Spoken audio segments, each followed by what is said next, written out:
I'm just gonna start by lobbing something right out before lunch here. I'm gonna go quick. It's probably the only time you're gonna hear a farm to table chef say this, but farm to table, in what I and most people in this room would probably consider to be one of the more exciting social movements in America today. It is a movement that has redefined how we think about our urban food shed. Does not really work. Despite the best efforts of chefs and eaters and farmers, farm to table is not shifting and has not shifted in any fundamental way the political and economic forces that shape our food system. Exhibit A, the results of the latest census, which said in the last 5 years, we have lost nearly 100,000 farms. It also said that big food is getting bigger. The top 1% of farms now account for almost half of the value of all farm sales. In order to feed our urban populations sustainably and deliciously, we're going to have to change not only how we source ingredients, but also how we think about food. I'd like to, let's see. Yeah, oh, if we could go back one. Sorry, I jumped that. I'd like to prove, yeah, here we go. I'd like to prove that idea with an example from my own restaurant. A kind of allegorical meal in 3 courses. Here is the first course, whole wheat bread. It's made from a local emmer wheat from New York, which is iconoclastic, first because we serve it as a course in my restaurant. But mainly because it is made from 100% local wheat. For most people, this is a bit of an oxymoron. We think of wheat in monoculture terms, in these terms. 1,000-acre fields in Kansas and North Dakota. But for a chef like me, it's totally ironic, if only because we are so religious about sourcing and cooking with the best ingredients. We are loyal to the farmers markets and rooftop gardens, and we serve only the best vegetables and the freshest vegetables and the most free of free-range meats, and on and on. But when it comes to wheat, we cook and bake with essentially rotten produce. We eat dead wheat, and I'm not just talking about this, although I am, white flour stripped of its germ in the industrial milling process. I'm really talking about this, modern varieties that have been bred for yield, not flavor, and not nutrition. Using this kind of wheat, and we have very little choice because it is where all of our wheat comes from, would be like my building a menu for you this evening at my restaurant with this stuff. Which gets me back to our first course. Brought to you, not so much by me, but by this man, Klaus Martens. Klaus farms 2,000 acres in the Finger Lakes. 200 years ago, before we settled the Great Plains, this was our wheat belt. So Klaus's soils are nicely suited to growing wheat, but he does not just farm wheat. In fact, he grows a variety of crops, and he grows them in these complementary rotations, the same way farmers have done for hundreds of years. The goal is to support the long-term health of the soil. He is not just growing modern, high-yielding varieties of wheat. He's growing emmer and Frederick wheat, Bavarian spelt, heirloom grains, for the most part, that are better suited to his organic system, and I would argue far more delicious. We grind them into whole wheat flour in our restaurant, and the end result is this incredibly nutty and aromatic and beautiful tasting bread. Okay, so that's the first course at my restaurant, and it's the farm to table story. It's a nice one. I'm supporting a local farmer. I'm resurrecting lost flavors, lost varieties, even a lost way of agriculture. So what is wrong with that? Well, it wasn't until I had this offhand conversation with Klaus on a visit to his farm a few years ago that I realized I'd missed the whole point. I went to visit him to learn about what made his wheat so delicious. But instead of talking to me about wheat, Klaus only wanted to talk about his rotations.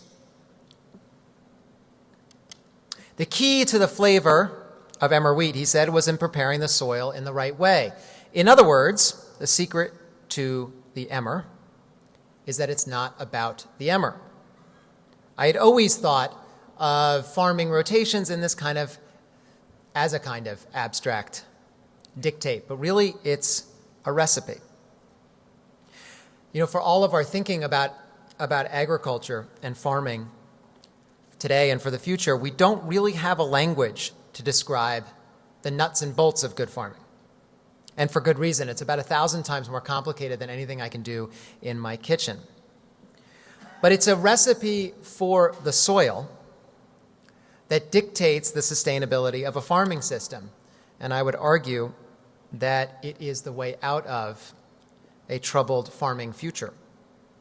So if you will bear with me for about 2 minutes, I'd like to try and distill Klaus's thinking into something relatively simple, with the hope that it will kickstart a deeper conversation about the relationship between farm to table and maybe jumpstart hunger for lunch. So let's take that emmer wheat bread that I serve as a course in my restaurant. For Klaus, he would start, I don't know where you start and end a rotation. We're sort of jumping into his farming rotations, but let's say we're starting with spelt, which he plants in the spring. Spelt is a perfect soil builder. It has very deep root systems.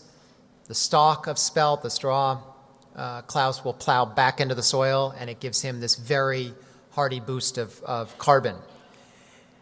Clover is interspersed with spelt. That means it's double planted at the same time.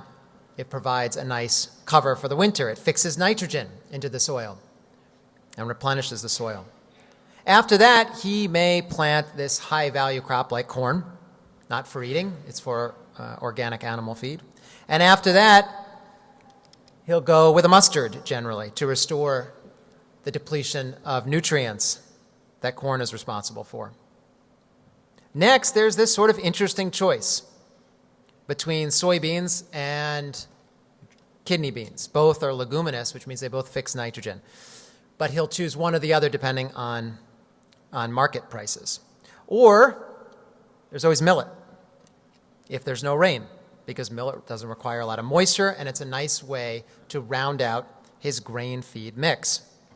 After that, he'll go to rye, a cover crop that builds nice soil structure, suppresses weeds, and is yet another great source of carbon. Next, he is prepped and ready for that emmer crop. But I learned that it's really a choose-your-own-adventure, because after the spelt-clover combo, he could also go to a brassica, like cabbage or broccoli. That helps suppress weeds and diseases. And next from there, another choice, triticale or barley. Barley is often very interesting. He likes to time it so it comes up in June and suppresses a dreaded thistle, Canadian thistle, an overwhelming weed problem that haunts him for the rest of the summer. So planting barley at the right time prevents that. Or he might intercede with another nitrogen-fixing crop like cowpeas. Either way, he is locked and loaded for that emmer. So what is the lesson here? I was treating Klaus's farm like a grocery store, cherry-picking the ingredient I most wanted for my menu. Yes, it created a market for his local emmer wheat, so I called myself a farm-to-table chef. But I was doing nothing to support the entirety of the system. He may well have been growing a monoculture, because I was still looking at his farm single-mindedly. In order to truly support him and other farmers like him, I realized I needed to support the whole system. Everything that you are looking at on this screen, except for the emmer, goes to livestock. It's a bag feed, everything. That means it gets fed to chickens and pigs and cattle and dairy cows. And that means Klaus essentially makes no money on this entire board. Pennies on the dollar compared to what he'd make selling crops directly to us. So there is a market for everything that you're looking at, but it's a very inefficient one. economically and ecologically because and nutritionally, because the value of these grains and actually the entirety of the system is only realized when we eat meat and when we drink milk. So the question is, why aren't we maximizing their caloric and nutrient benefits by feeding these grains and leguminous crops directly to people, and in the process maximizing a farmer's economy? That's what we've tried to do at my restaurant, change the way we cook and adapt Blue Hill's menu to reflect Klaus's farming strategy. So we created a dish called rotation risotto. The risotto is not rice. We don't grow rice in the Hudson Valley. But it is all the rotation crops that I just mentioned and many more that are soil-supporting crops that give us that emmer wheat in the end that's so delicious. So that's your second course. Several years later, I visited Klaus again, and this time the lesson was entirely different. I have visited Klaus over many years. He's the hero of a book that I wrote called The Third Plate, and I got to know him quite well, and this was a trip about a year after I had last been there, and the farm was very different, mostly because he had added animals to the system. Pigs had become part of his rotations. They were feeding on the discarded emmer hulls, essentially the peelings of the emmer, which makes them like dumpster diving pigs, free pigs. And he puts them out into the emmer field post-harvest to forage for the straw. And then their manure becomes a nitrogen source for the soil, and they become like sanitation men and women for the farm. He has done the same now with chickens. And meanwhile, he continues to evolve the rest of the system. Wapsie Valley, a heritage corn, has replaced some of his high-value feed corn. So now he is feeding corn directly to people. Barley is another one of his rotational crops. But again, usually, almost always, it goes into a general feed mix.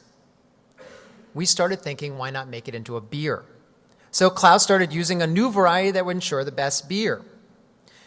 The problem is that even the best microbreweries have to go to Europe to get their grains because local maltsters have all but disappeared in this country.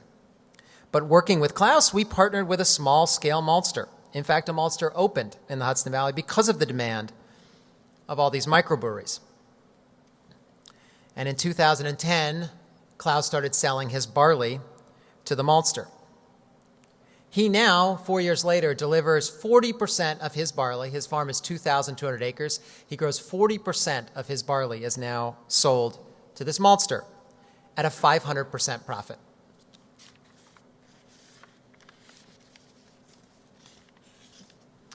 So we created a dish that honored the maturation of these rotations. Pigs that are fed on Klaus's grain, polenta that is made from his Wapsie Valley corn, and a sauce made from Klaus's malted barley. Okay, so there it is, our three-course meal. I wanted to leave you here before we go to lunch with a few things to think about, three in particular. One is the farm-to-table movement, at least the way we're thinking about it now, is the wrong way to think about it, especially if we're looking to feed growing urban populations around the world, because it sets us up as end users. It's a passive system. When really we need to do a little more work here and start to engage with people like Klaus. Number two, it's the urban sector that really needs to do the engaging, because Klaus is too large to pick up his harvest, pack it in a truck, and sell it at a farmer's market. And increasingly, as we know, he is way too small to fit into the Walmartification of the food system. We tend to focus on the romantic idea of small family farms. And as people who love good food, we fetishize the small and the artisanal. But we haven't done enough to draw attention to these farms of the middle. They still represent, in the United States, 40% of the produce being harvested from our agriculture, and they are in a unique position to transition from commodity agriculture, that is corn and soybeans essentially, to more diversified crop rotations like the ones we looked at a moment ago. And number 3, the other way we can help is at the table. And I think this might be the most profound way. Because as I learned with Klaus, this system does not work unless it's tethered to a cuisine, a real pattern of eating that responds to and thoroughly supports ecology's demands. By encouraging this kind of diversity on our plates, grains, beans, brassicas, and animals too, we can encourage and ensure diversity in our fields, which, when you think about it, is the most exciting opportunity we have to redefine our diets and our landscapes from the ground up. Thank you.